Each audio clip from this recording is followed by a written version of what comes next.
আমি ওদালগুৰি বিধানসভাৰ অধীনত আমাৰ যি কেন্দ্ৰীয় ষ্টাৰিং কমিটি আছে এই ষ্টাৰিং কমিটিৰ কাৰ্যালয়ত আমি এটা সংবাদমেল আয়োজন কৰিছোঁ। মোৰ সৈতে আমাৰ দলৰ শীৰ্ষ নেতৃত্ব আছে। এই সংবাদমেলৰ মূল উদ্দেশ্যটো হ'ল আগন্তুক 9 এপ্ৰিলত হ'বলগীয়া অসম বিধানসভা নিৰ্বাচনৰ ওদালগুৰি সমষ্টিৰ কাৰণে যেহেতু UPPL দল সন্মানীয় প্ৰমোদ বড়ো ডাঙৰীয়াৰ দলে মোক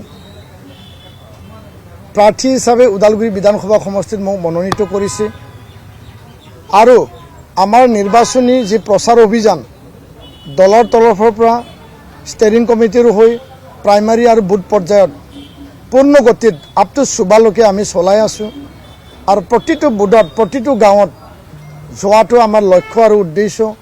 দলৰ হৈ পেলাই আমাৰ জিলা কেন্দ্ৰীয় আৰু ব্লক পৰ্যায়ত প্ৰাইমাৰী আৰু বুথ পৰ্যায়ত বিভিন্ন আমাৰ নেতা কৰ্মী গাঁৱে ভূঞে এতিয়া প্ৰচাৰ অভিযান চলাই আছে আৰু ইয়াৰ কাৰণে ৰাইজক আমি আশ্বাস দিব বিচাৰিছোঁ। ৰাইজক যিখিনি আমি এজেণ্ডা যিখিনি আমি গেৰাণ্টি আমি ৰাখিছোঁ যে 8টা প্ৰতিশ্ৰুতি 8টা গেৰাণ্টি 36টা প্ৰতিশ্ৰুতি এইটো পূৰণ কৰিবৰ কাৰণে আমি বদ্ধপৰিকৰ আৰু আমি সংকল্প লৈছোঁ আৰু ইয়াৰ কাৰণে আজি UPPL দলে ওদালগুৰি বিধানসভা সমষ্টি আমি নিশ্চিতভাৱে আমি 100% আমি জিকি এই কথাটো আমি ৰাইজৰ যিখিনি উৎসাহ ৰাইজৰ যিখিনি প্ৰেৰণা ৰাইজৰ যিখিনি আশীৰ্বাদ আমি পাবলৈ সক্ষম হৈছোঁ আৰু ইয়াৰ পৰাই আমি পতিয়ন গৈছোঁ যে এই বিধানসভা সমষ্টি UPPL দলে অহা 9 তাৰিখত ৰাইজৰ বিপুল সঁহাৰিত বিপুল ভোটত আমি প্ৰায় 99,000 আমি টাৰ্গেট ৰাখিছোঁ। আমি জিকাটো নিশ্চিত। এই কথাটো আজি সংবাদমেলৰ যোগেদি বিটিআৰবাসী অসমবাসী ৰাইজক আমি জনালোঁ আৰু আমাৰ দলৰ কৰ্মীসকলকো জনালোঁ।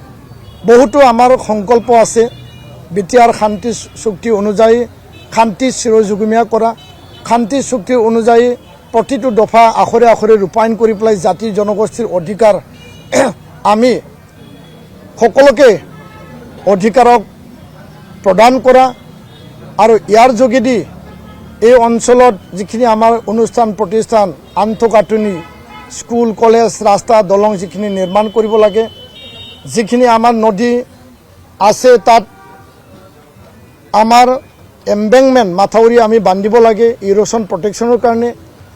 খেতিয়ক ৰাইজৰ কাৰণে ভৈৰৱকুণ্ড কেনেল 1 কেনেল 2 যোগেদি 12 মাহ পানী 12 মাহ খেতি এটা যাত্ৰাৰে বা সংকল্পৰে আমি তেওঁলোকক খেতি পথাৰত পানী পঠাম আৰু ওদালগুৰিত আমি এই জিলাৰ বাসিন্দা হিচাপে এই সমষ্টিটো আমি আগুৱাই নিবৰ কাৰণে এটা দৃঢ় সংকল্প লৈছোঁ। ওদালগুৰিত মেডিকেল কলেজ আৰু হস্পিটেল আমি স্থাপন কৰিম UPPL দলৰ হৈ আৰু বিধায়ক জিকি যোৱাৰ পিছত মোৰ দায়িত্ব থাকিব বিধানসভাত উত্থাপন কৰি পেলাই যি কথা চৰকাৰে প্ৰতিশ্ৰুতি প্ৰদান কৰিছিল ওদালগুৰি কলেজ মেডিকেল কলেজ আৰু হস্পিটেল ওদালগুৰি কলেজখন আমি বিশ্ববিদ্যালয়লৈ আপগ্ৰেডেশ্যন উন্নীত কৰিম। নিৰ্মাণৰত নলখামৰা ইঞ্জিনিয়াৰিং কলেজ আমি পূৰ্ণাংগ পৰ্যায়ত সম্পূৰ্ণ কৰিম।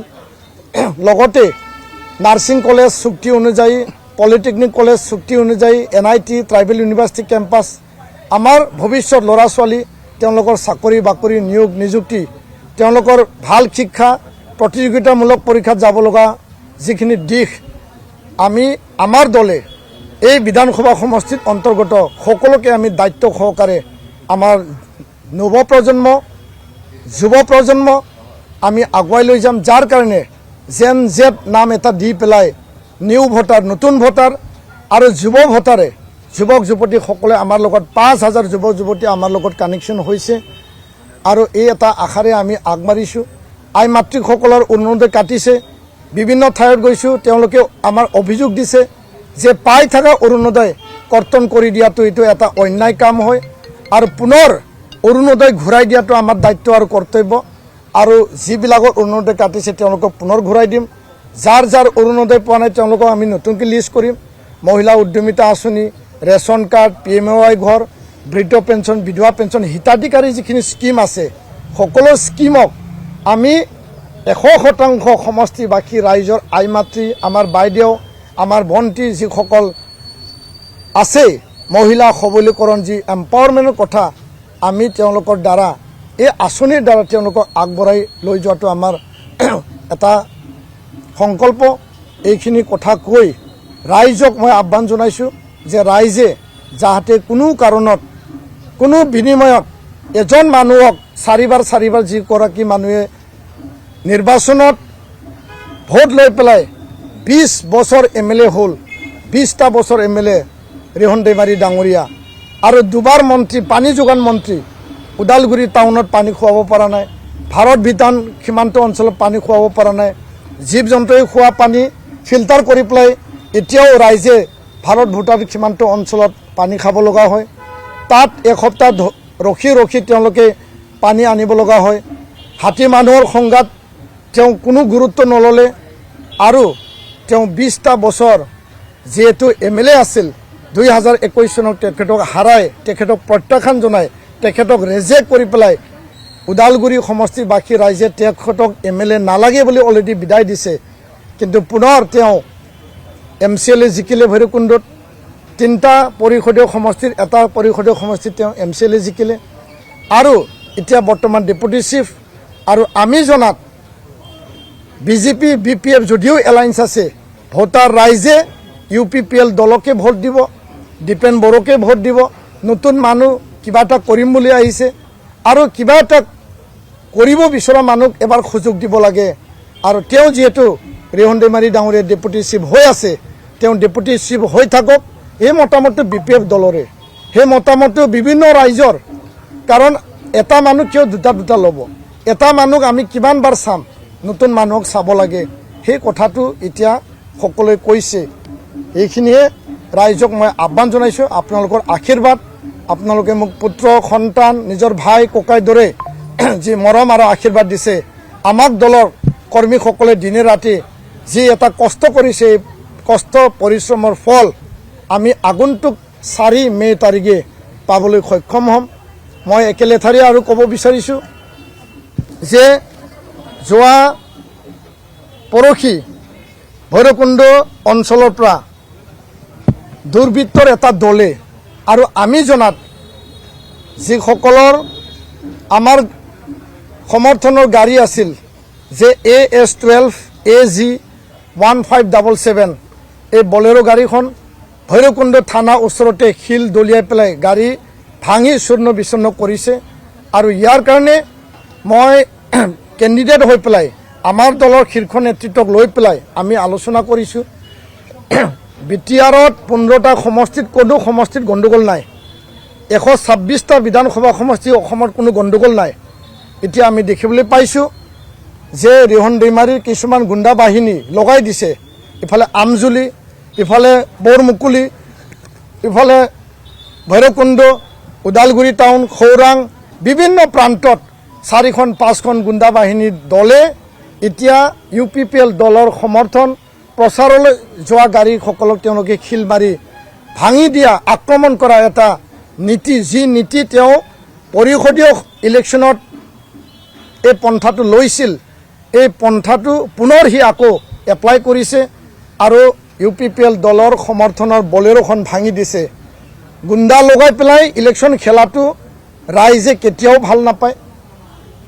সততা নিষ্ঠা সহকাৰে ৰাইজৰ পৰা ভোট খোজক, মিছা কথা ভুৱা কথা মিছা কথা প্ৰচাৰ চলাই পেলাই কাৰোবাক উচ্ছেদ কৰিব, কাৰোবাক মাটি পট্টা দিব বুলি কৈ পেলাই তেওঁ ভোট ল'লে।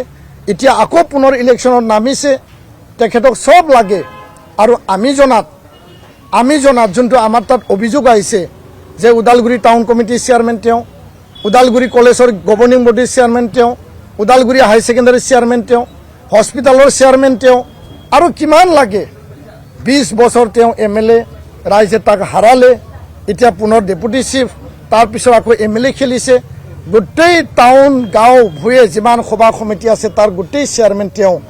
আৰু এতিয়া ইলেকশ্যন জিকিবৰ কাৰণে টকা বিলোৱা আৰু গুণ্ডা এপ্লাই কৰি পেলাই মানে বেয়া মানুহক এপ্লাই কৰি পেলাই তেওঁ গাড়ী ভাঙা, শিলগুটি দলিয়া এইবিলাক কাৰ্যকলাপ চলি আছে।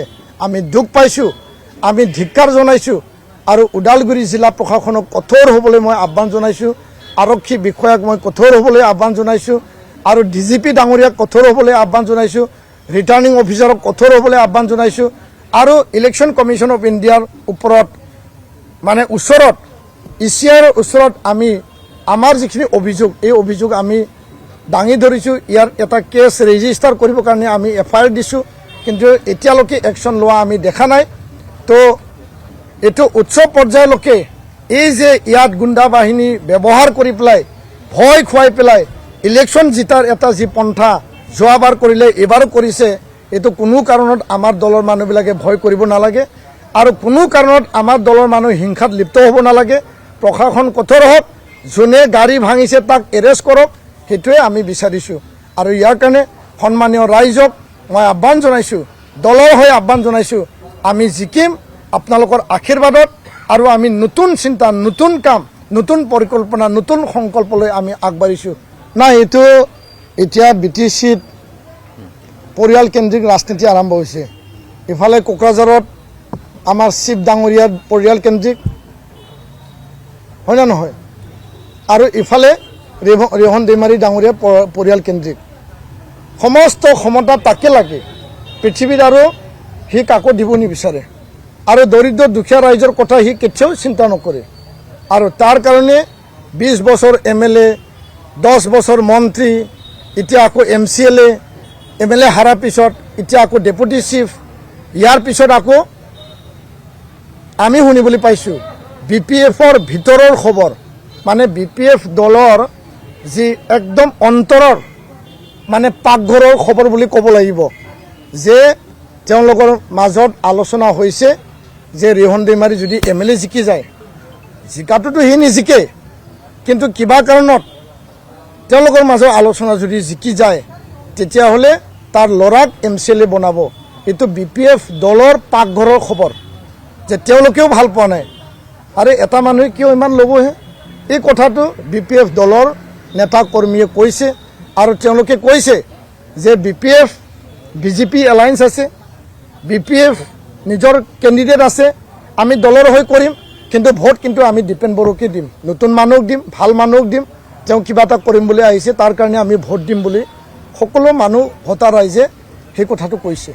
ধন্যবাদ।